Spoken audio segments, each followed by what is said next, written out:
رقت عيناي شوقا ولطيبة ذرفت عشقا فأتيت إلى حبيبي فاهدأ يا قلب ورفقا صلي على محمد السلام عليك يا رسول الله السلام عليك يا حبيبي يا نبي الله السلام عليك يا رسول الله السلام عليك يا حبيبي يا نبي الله يا رسول الله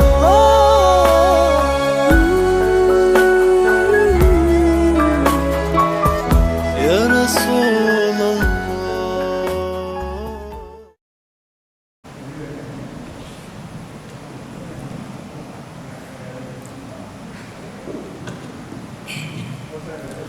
Bismillahirrahmanirrahim. Alhamdulillahirabbil alamin wassalatu wassalamu ala sayyidina Muhammad wa ala alihi washabbihi ajmain. Assalamualaikum warahmatullahi wabarakatuh. Alhamdulillah tuan-tuan para jemaah sekalian, syukur kita pada Allah Subhanahu wa taala pada malam ini kita dapat menyambung kuliah kitab Indahnya Solat Jemaah. Dan kita mulakan kuliah pada malam ini dengan marilah sama-sama kita membaca surah Kahfi ayat 1 hingga 10. Bismillahirrahmanirrahim. Alhamdulillahilladzi anzala ala abdihil kitaba wa lam yaj'al lahu 'iwaja qayyiman liyunzira ba'san shadidan min ladunhu wa yubashshiral mu'minin الذين يعملون الصالحات أن لهم أجرا حسنا ماكثين فيه أبدا وينذر الذين قالوا اتخذ الله ولدا ما لهم به من علم ولا لآبائهم كبرت كلمة تخرج من أفواههم يقولون إلا كذبا فلعلك باخع نفسك على آثارهم إن لم يؤمنوا بهذا الحديث أسفا إنا جعلنا ما على الأرض زينة لها لنبلوهم أيهم أحسن عملا وإنا لجاعلون ما عليها صعيدا جرذا أم حسبت أن أصحاب الكهف والرقيم كانوا من آياتنا عجبا إذ أوى الفتية إلى الكهف فقالوا ربنا آتنا من لدنك رحمة وهيئ لنا من أمرنا رشدا. Sadaqallahul azim. Mudah-mudahan tuan-tuan para jemaah sekalian kita dapat menjadikan amalan kehidupan seharian kita dalam ketika saat kita masih diberi kesempatan oleh Allah Subhanahu wa taala untuk meneruskan kehidupan kita di bumi ini.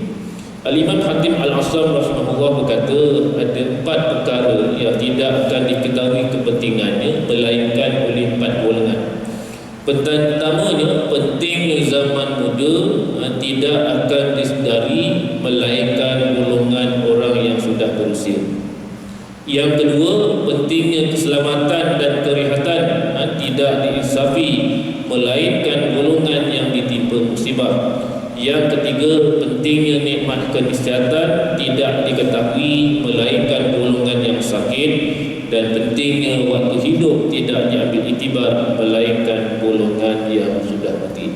Jadi tuan-tuan, mudah-mudahan kita dapat memanfaatkan setiap detik dalam kehidupan kita dan kita sentiasa muhasabah dalam hari-hari yang telah kita lalui. InsyaAllah mudah-mudahan hari berikutnya adalah hari yang lebih baik.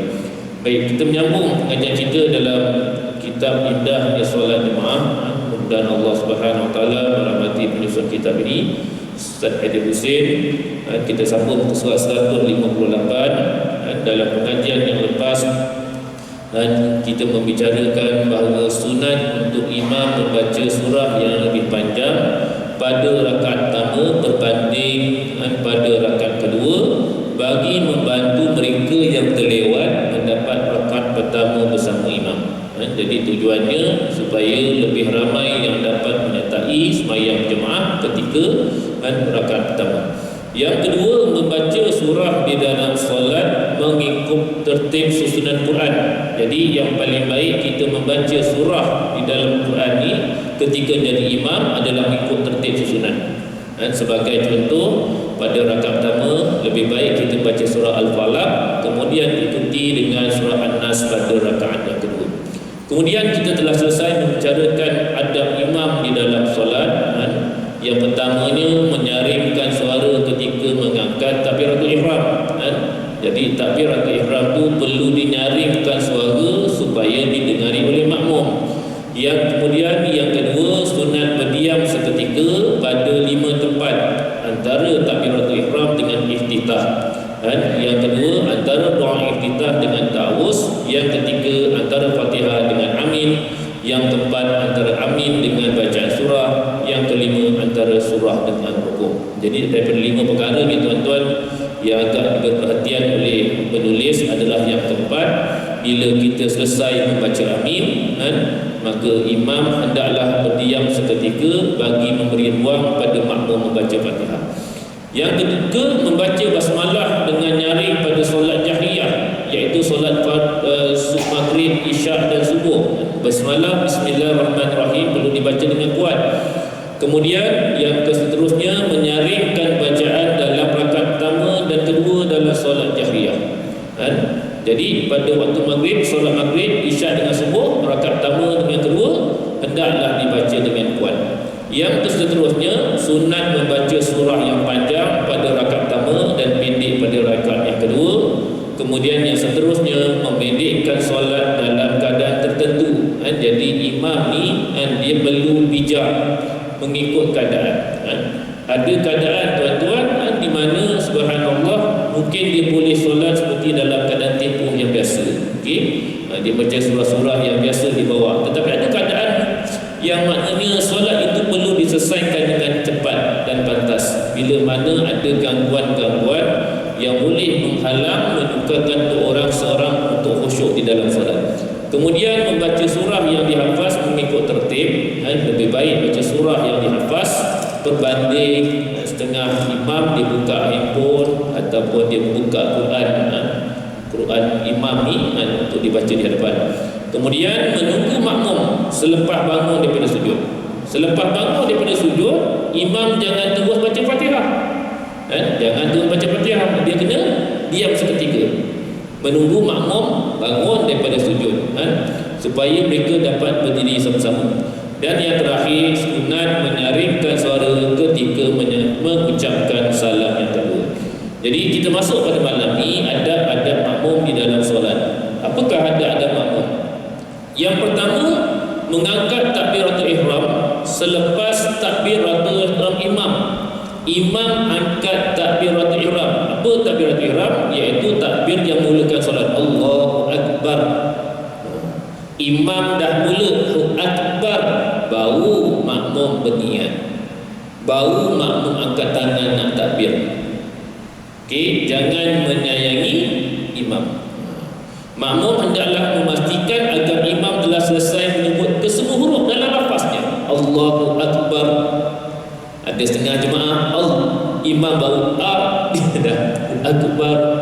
Ada imam, ada orang makmum, imam baru Allah, dia dah makmum dah akbar, dia potong imam. Jadi kata penulis, sekiranya makmum dari imam pada takbiratul ihram atau sama-sama melafazkannya bersama imam dalam keadaan sengaja, okey, syak pada takbir yang dilakukan sama dengan imam. Yang keempat, menyangka imam mendahului tetapi dia pula yang menyayangi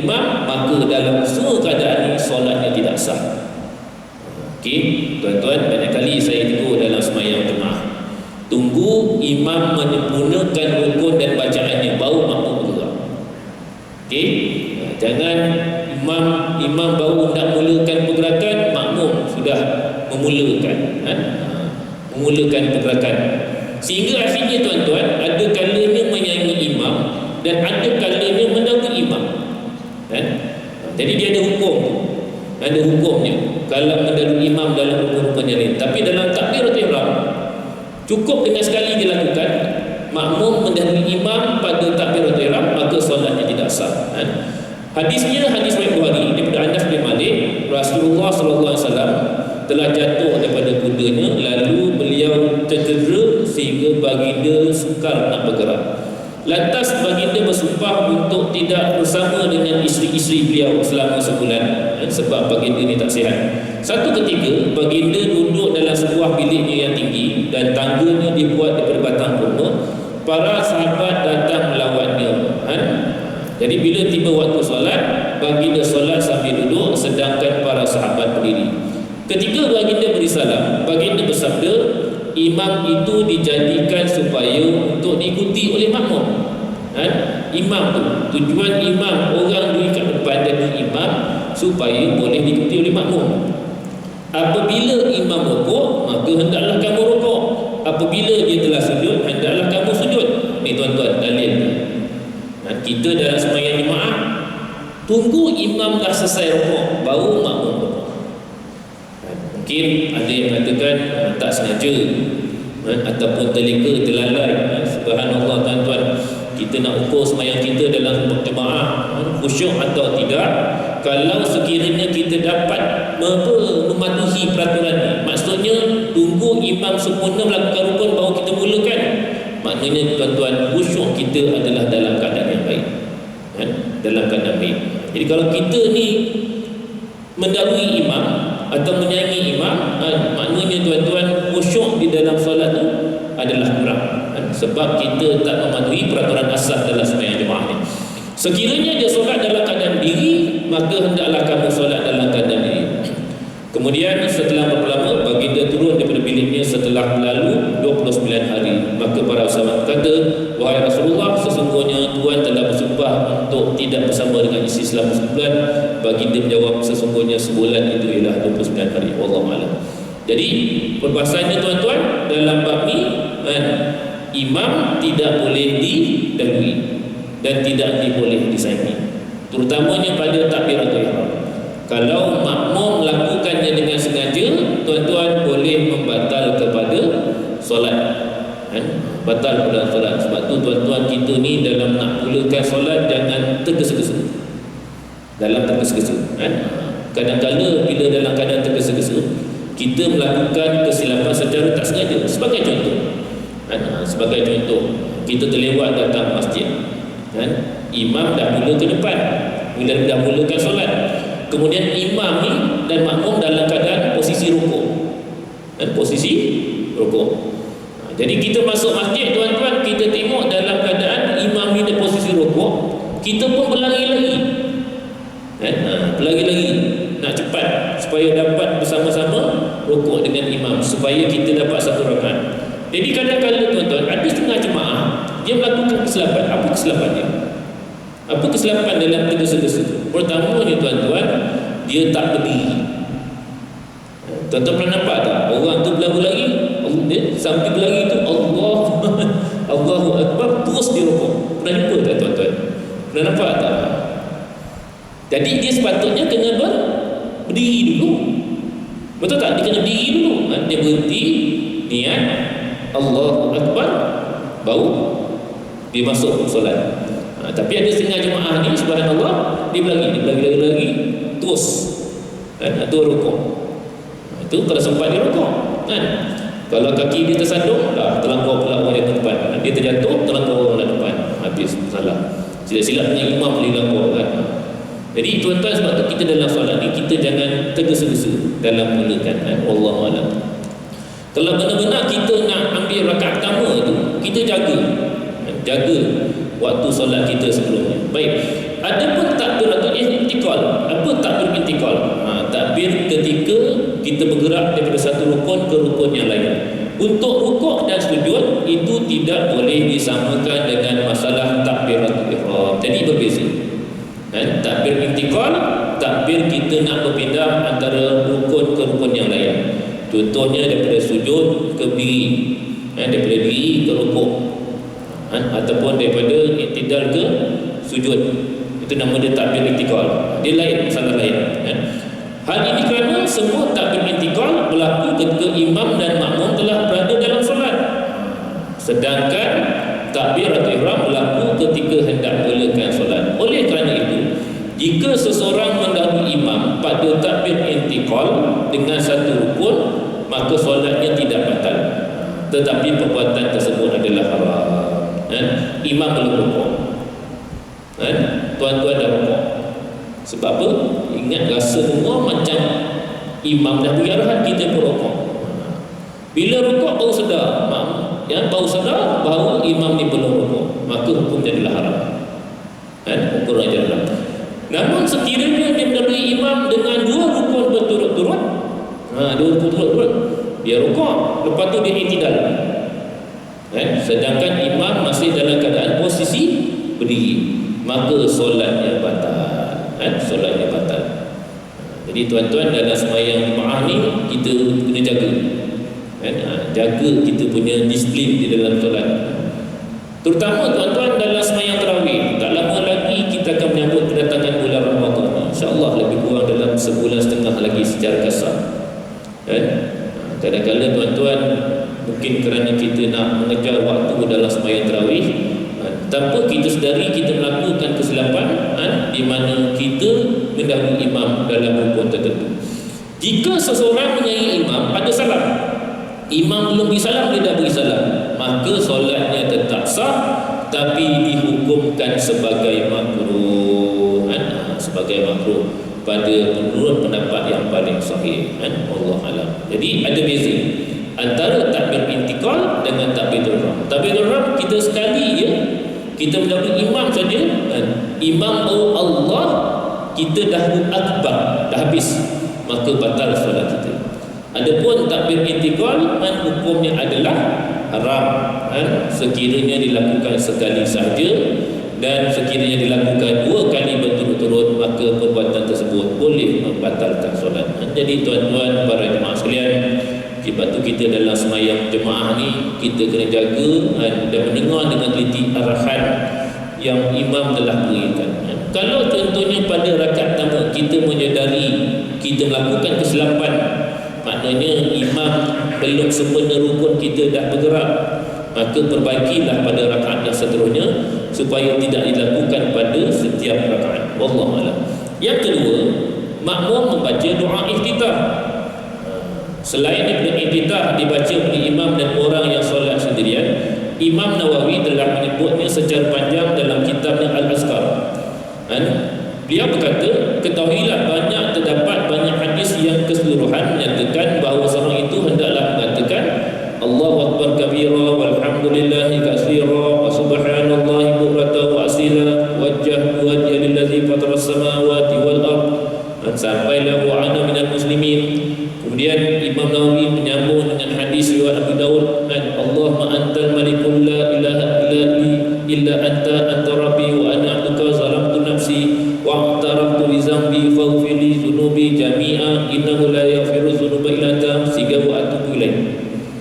Jadi ini doa yang dianjurkan untuk baca ketika iftitah. Nanya tuan-tuan, doa iftitah ni banyak.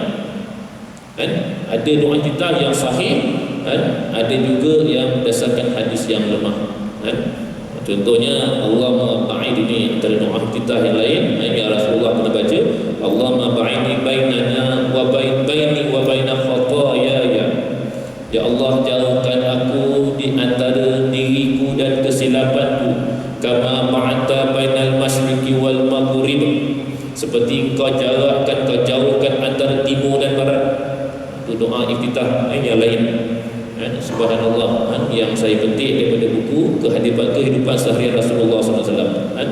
Allahumma naqi minal khataaya kama yunqas sabul abyadu minan nas. Ya Allah, bersihkan aku daripada dosa kesalahan seperti Engkau bersihkan baju putih daripada kotoran. doa dia. Dia macam doa iftitah ni macam doa sembahyang jenazah. Kalau satu tuan siapa rasa doa dia macam doa sembahyang jenazah. Wallahu a'lam. Terdapat juga kata pengarang banyak doa iftitah yang lain dalam hadis-hadis dhaif namun tidak disebutkan di sini, cukup disebut beberapa contoh saja. Bagian permasalahan, ketahuilah bacaan iftitah ini sunat dibaca dalam solat fardu ataupun sunat. Sekiranya seseorang tidak membacanya dalam rakaat tamu selepas baca takbiratul ihram lalu terus membaca surah Al-Fatihah atau ta'awuz kerana sengaja atau terlupa, maka sudah tidak disunatkan lagi untuk membacanya. Jadi selepas takbiratul ihram kita terus mulakan dengan bacaan Al-Fatihah ataupun isti'azah a'udzubillahi minasyaitonir rajim, maka kita tidak disunatkan lagi untuk membacanya. Hal ini kerana waktu untuk membacanya telah berlalu. Jadi waktu nak baca doa iftitah antara selepas takbiratul ihram dengan Fatihah, itulah waktu dia. Namun jika tak baca, hukumnya makruh, tapi solatnya tak batal. Jadi kalau dia tak baca, hukumnya makruh kerana meninggalkan sunnah, meninggalkan sunnah. Ini doa iftitah. Jadi dalam solat kita kena tahu mana satu rukun, mana satu sunat. Apa tujuan tuan? Apa tujuan dia? Kita tahu. Walaupun tuan-tuan kita ni adalah orang awam, kita kena tahu. Sebab ada dalam kadang-kadang tu kita mungkin memerlukan menunaikan solat dalam keadaan pantas, memilihkan solat. Sebagai contoh, kita masuk masjid ketika khatib sudah berdiri untuk membaca khutbah, ataupun kita berhenti di satu R&R dan bas kita memberi waktu, pemandu bas memberikan rehat yang singkat untuk kita menunaikan solat, maka kita perlu meringkaskan solat dengan meninggalkan sunnah-sunnah dan mengutamakan rukun. Kedua, permasalahan kedua, iftitah pendek atau ringkas. Sunat membaca keseluruhan doa iftitah bagi seorang yang mengerjakan solat secara mustarian. Begitu juga dengan seorang imam. Jadi imam dengan makmum sunat membaca keseluruhan doa tadi. Keseluruhan baca doa tadi, Allahu akbar kabira sampailah wa ana minal muslimin. Tapi sekiranya imam tidak mendapat izin daripada semua makmum, kadang-kadang ada makmum ni nakal sikit, "Mam, cepat sikit mam sembahyang." Cepat sikit sembahyang, laju sikit sembahyang, kita nak cepat ni.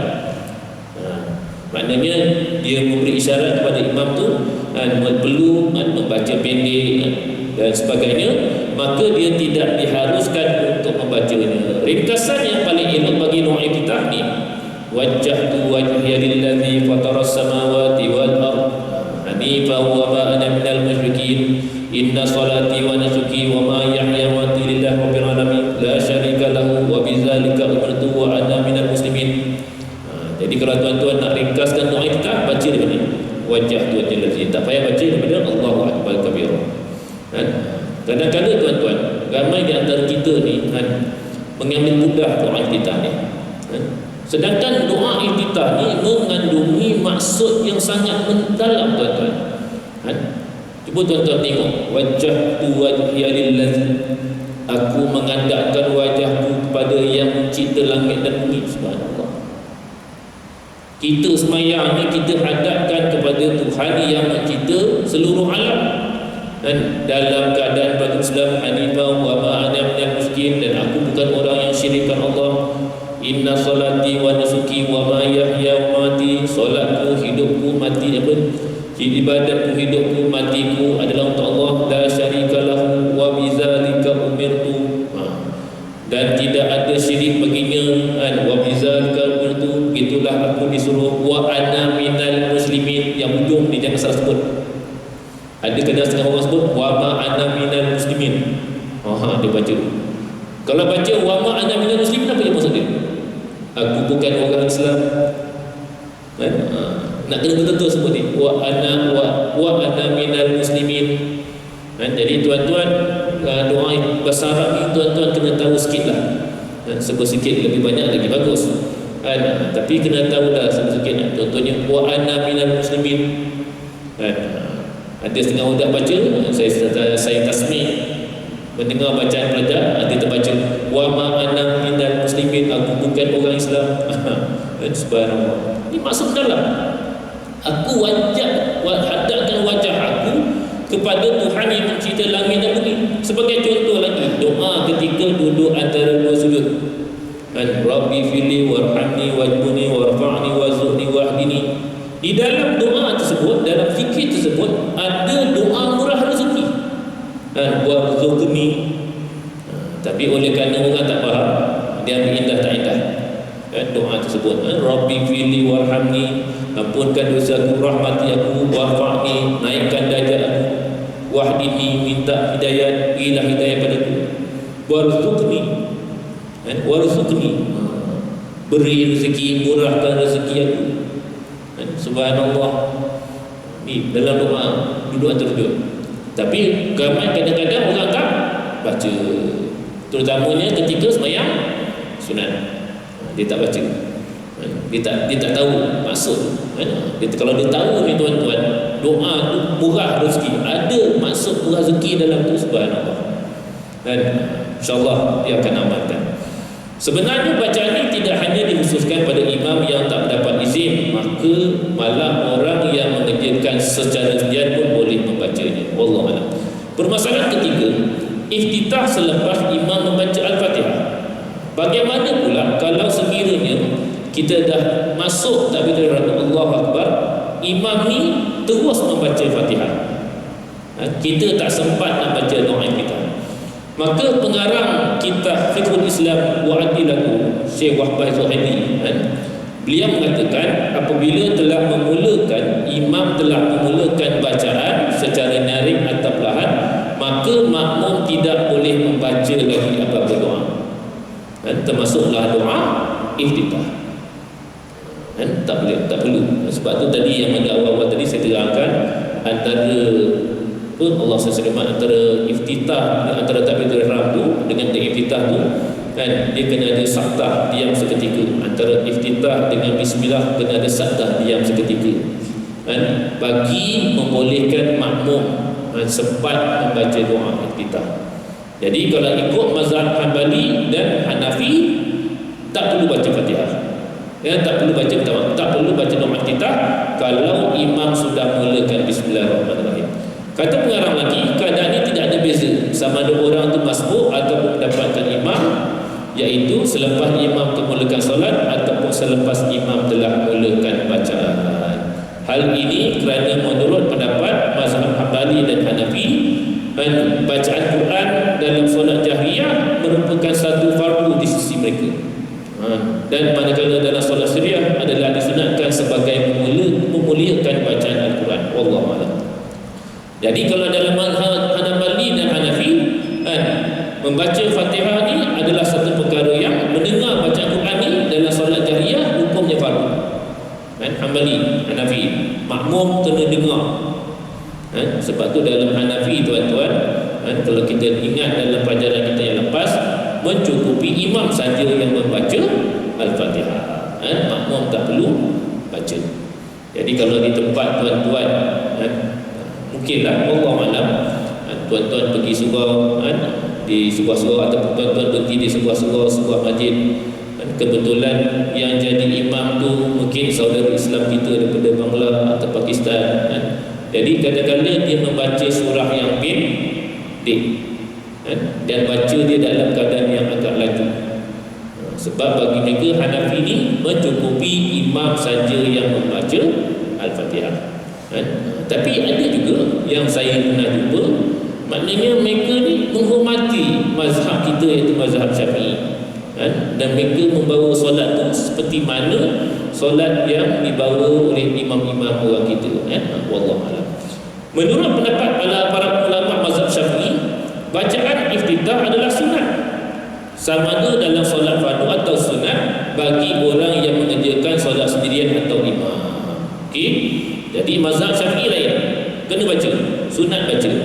Bahkan dia masih tetap disunatkan untuk membaca sekalipun imam telah memula membaca surah Al-Fatihah. Dia beza dengan Hanbali. Kalau Hanbali, Hanafi tak perlu baca. Kalau Syafi'i mesti baca, sunat baca, walaupun imam sudah mulakan bacaan Fatihah. Ataupun ketika dia masuk solat tu menyebut amin bersama imam. Dia masbuk sikit. Imam pun dah mula sampai dah akhir Fatihah, imam pun sebut amin. Dia masuk solat, dia pun amin bersama imam. Maka sebelum mula membaca Fatihah, iftitah untuk dirinya sendiri. Maknanya dia baca doa iftitah selepas bacaan amin imam.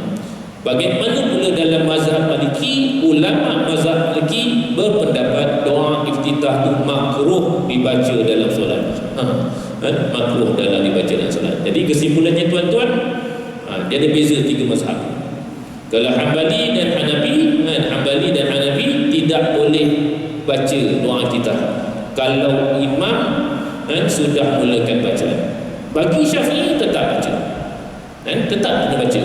Maka manakala Maliki mereka tidak membaca doa iftitah, sebab bagi mereka hukumnya adalah makruh untuk dibaca dalam solat. Jadi kelebihan kitab ni tuan-tuan, indahnya solat Jumaat dari satu segi, kadang-kadang dia membawa pandangan daripada mazhab-mazhab lain, mazhab-mazhab lain sekadar untuk pendedahan untuk kita, bukanlah satu peringkat untuk kita menjadi seorang yang pakar mahir dalam pelbagai mazhab, tidak, tetapi hanya sebagai pendedahan kepada kita. Mungkin selepas belajar kitab ni baru tuan-tuan sedar, rupanya dalam mazhab lain Bismillahirrahmanirrahim ni bukan sebahagian daripada Al-Fatihah. Baik, bilakah perlu dikecualikan membaca iftitah? Makmum tidak perlu membaca doa iftitah apabila dia telah mulakan bacaan Fatihah atau isti'azah. Jadi kalau contohnya makmum dah baca Bismillahirrahmanirrahim, Alhamdulillah, baru tinggal, dia belum baca doa iftitah, maka ketika itu tuan-tuan dia perlu tinggalkan sebab waktunya sudah selesai, sudah tamat. Sebab waktu doa iftitah dibaca sebelum mulakan bacaan Fatihah. Secara keseluruhannya, membaca doa iftitah tetap disunatkan dalam mazhab Syafi'i dengan 5 syarat. Ada 5 syarat kalau nak baca doa iftitah ni. Yang pertama, bukan dalam solat jenazah. Dalam solat jenazah tak ada iftitah. Dalam solat jenazah tak ada iftitah, tak perlu. Subhanallah. Jadi imam terus membaca doa, baca Al-Fatihah tanpa perlu membaca doa iftitah. Yang kedua, seorang tidak bimbang waktu solat akan luput jika dia membaca doa iftitah. Yang nombor 2 ni dia berlaku pada seseorang yang menunaikan solat dalam keadaan waktu nak habis. Contohnya sekarang Isyak 8.34, dia tertidur. Jadi dia bangun-bangun tu tinggal lagi berapa minit nak masuk Isyak, sedangkan dia belum selesai sembahyang maghrib. Jadi ketika dia dah ambil wuduk, dia nak mulakan solat, kalau dia yakin dengan membaca doa iftitah dia tidak akan terlepas waktu, maka dia boleh baca. Tapi kalau dia yakin, dia rasa takut nanti dengan sebab doa iftitah azan Isyak sudah dilaungkan, maka dia tak perlu baca. Jadi waktu solat masih dikira jika dia sempat untuk melakukan 1 rakaat. Contohnya dia selesai 1 rakaat sampai rukuk, ketika tu azan Isyak tu dilaungkan, solat sah ke tak sah? Sebab 1 rakaat dalam waktu maghrib, 2 rakaat dalam waktu Isyak, sah ke tak sah? Solatnya sah. Solatnya sah. Namun jika waktu solat hanya mencukupi sekadar tempoh 1 rakaat saja, maka dia tidak disunatkan lagi untuk baca doa iftitah. Jadi dalam masalah ni, kalau dengan membaca iftitah ni boleh menyebabkan dia tertinggal solatnya tidak sah dan sebagainya, disebabkan dia menunaikan pada penghujung waktu, maka dia perlu tinggalkan. Tapi kalau dengan dia yakin dengan baca doa iftitah dia tidak terlebutan waktu, maka dia perlu baca. Jadi tuan-tuan nak kena faham ya. Dan dalam mazhab kita, kalau kita sembahyang penghujung waktu, 1 rakaat dalam waktu maghrib, 2 rakaat dalam waktu Isyak, selepas rukuk tu, ketika iktidal azan Isyak dilakukan, solat kita masih sah lagi, masih sah lagi, sebab yang dikira adalah pada rakaat. Wallahu a'lam. Seorang yang ketiga, seorang makmum tidak bimbang, dia tidak sempat membaca sebahagian surah Al-Fatihah apabila dia membaca doa iftitah. Dia khawatir kalau dia bimbang dengan baca doa iftitah, dia tak sempat baca Fatihah, kan, maka dia tak perlu baca. Sekiranya ditimbangkan keadaan tersebut, maka dia tidak disunatkan lagi untuk membaca doa iftitah. Okey, ini pun samalah macam keadaan seorang yang menunaikan solat di hujung waktu. Yang keempat, makmum tidak mendapati imam pada rukun selain berdiri tegak. Contohnya, ini dalam keadaan ini, contohnya dia mendapati imam sedang iktidal, maka dia tidak disunatkan baca doa iftitah. Ini bagi makmum yang lambat. Dia masuk sembahyang Jumaat, dia tengok imam ni sedang iktidal, jadi dia pun angkat takbir nak mengikut imam ketika posisi iktidal. Jadi dia tak perlu baca doa iftitah. Namun terdapat beberapa pengecualian. Ada dua pengecualian. Yang pertama, apabila makmum mendapati imam sedang duduk tahiyat. Yang pertama tahiyat awal, lalu imam bangun sebelum dia sempat duduk. Lalu imam bangun, dia tengok imam tengah tahiyat awal, dia pun angkat takbir Allahu Akbar. Sebelum dia sempat duduk, imam dah bangun. Allahu Akbar. Ada setengah orang dia nak masuk join sembahyang jemaah ni, dia tunggu imam diri. Salah tu. Sebenarnya kita boleh ikut imam dalam mana-mana keadaan, dalam mana-mana posisi rukun. Jadi kalau imam tu tengah rukuk, kita boleh rukuk, sujud boleh sujud. Tengah duduk tahiyat awal, duduk antara bersujud pun kita boleh masuk join sembahyang jemaah tersebut. Jadi kalau dalam keadaan ini, dia tengok imam tengah tahiyat awal, dia pun dah angkat takbir Allahu Akbar, dah bersedia nak duduk, tiba-tiba imam tu bangun, ataupun dalam keadaan tahiyat akhir, dia baru dah takbir Allahu Akbar, baru nak duduk, tapi imam sudah beri salam, maka makmum disunatkan membaca doa iftitah dalam keadaan ini. Kenapa? Sebab ketika itu dia dalam posisi berdiri. Boleh faham tak tuan-tuan? Jelas tak? Okey. Dalam dua keadaan. Apa dia? Imam sedang duduk tahiyat awal atau tahiyat akhir. Belum sempat dia duduk bersama dengan imam, imam sudah bangun. Maka ketika itu tuan-tuan, dia perlu membaca doa iftitah. Seorang itu belum membaca isti'azah atas surah Fatihah. Sekiranya dia sudah mula membacanya, maka dia tidak disunatkan lagi untuk membaca doa iftitah. Baik, adab yang ketiga, menumpukan sepenuh perhatian kepada bacaan imam yang dinyaringkan. Dia tidak membaca apa-apa bacaan ketika bacaan Fatihah imam, melainkan bacaan yang dibenarkan seperti doa iftitah. Jadi dalam mazhab kita, kita disunatkan membaca doa iftitah walaupun imam sudah mulakan bacaan Fatihah. Dalil mengenainya adalah hadis riwayat Tirmizi dan Abi Daud. An Ubadah bin Samit qala sallallahu alaihi wasallam as-subhan fasakulan alaihi qira'ah wa lam sarafa qala inni arakum taqra'u an wa ra'a imamakum wa ra'a imamikum qala fala taf'alu illa bi ummil Quran fa innahu la salata qulna ya Rasulullah ay wallah qala liman lam yaqra' biha. Lantas Rasulullah SAW menunaikan solat pada subuh, dan tiba-tiba baginda merasakan kepayahan dalam bacaan. Kenapa? Sebab makmum pun turut baca dengan nyaring pada waktu yang sama. Imam baca dengan kuat, makmum pun baca dengan kuat. Setelah selesai solat, baginda bersabda, sesungguhnya aku dapati kamu semua membaca dengan nyaring di belakang imam kamu. Ubaidah kata, ya demi Allah, maknanya mereka mengakui perbuatan tersebut. Maka baginda bersabda, janganlah kamu melakukan yang demikian melainkan pada ummul Quran. Sesungguhnya tiada solat dan tidak sah solat kepada siapa yang tidak membacanya. Jadi tuan-tuan, ketika bacaan surah makmum imam, Allah malam maaf, ketika baca surah imam dan apa yang dibaca oleh imam, makmum hendaklah membacanya. Diam imam, ketika imam membaca surah, makmum mesti berdiam, menumpukan perhatian. kena menumpukan perhatian apa yang dibaca oleh imam.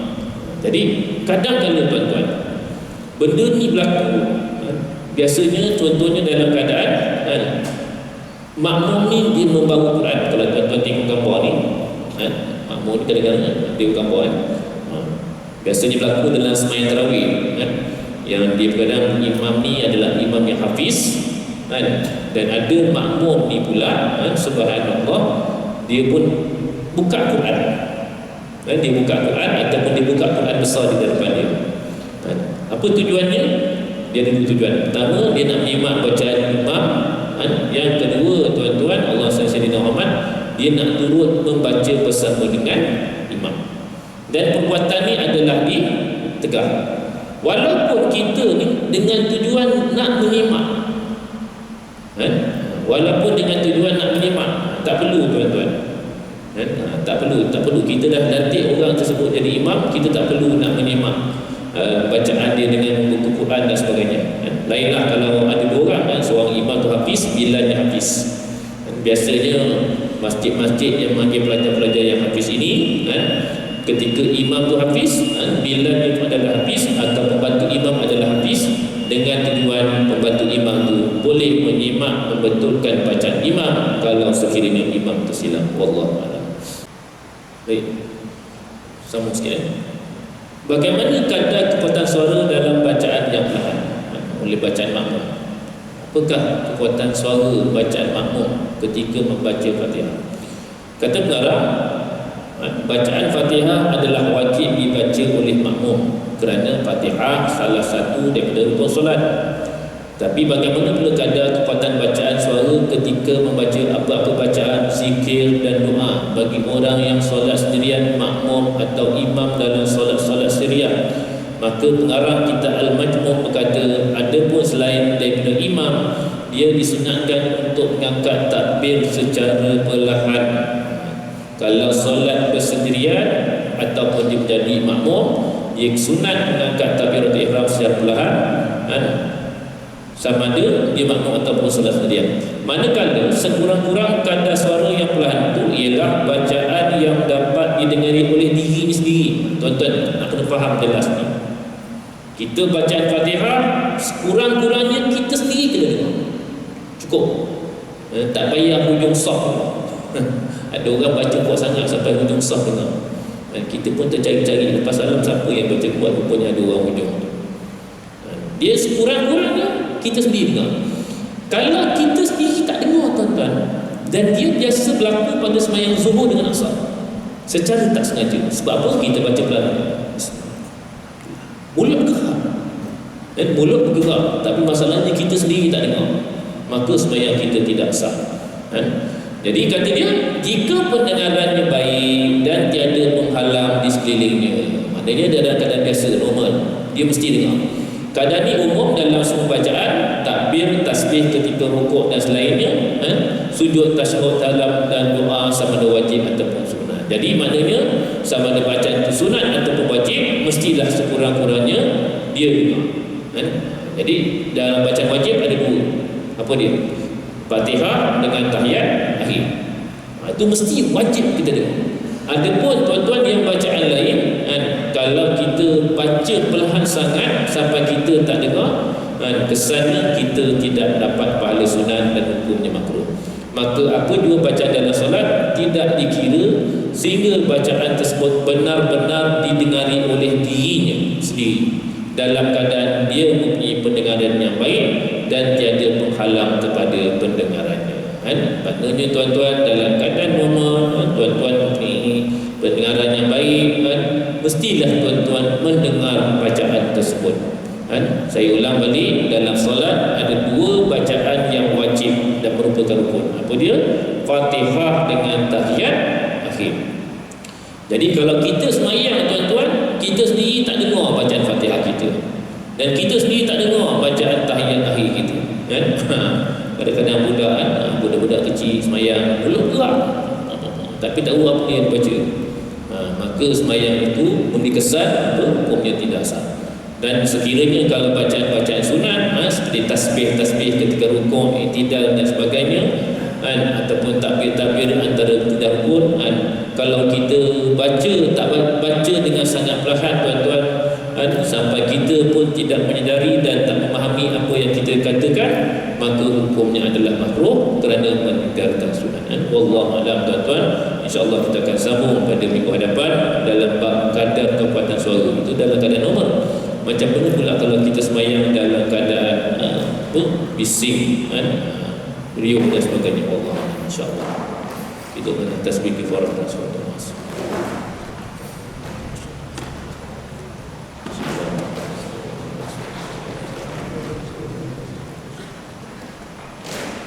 Assalamualaikum warahmatullahi wabarakatuh.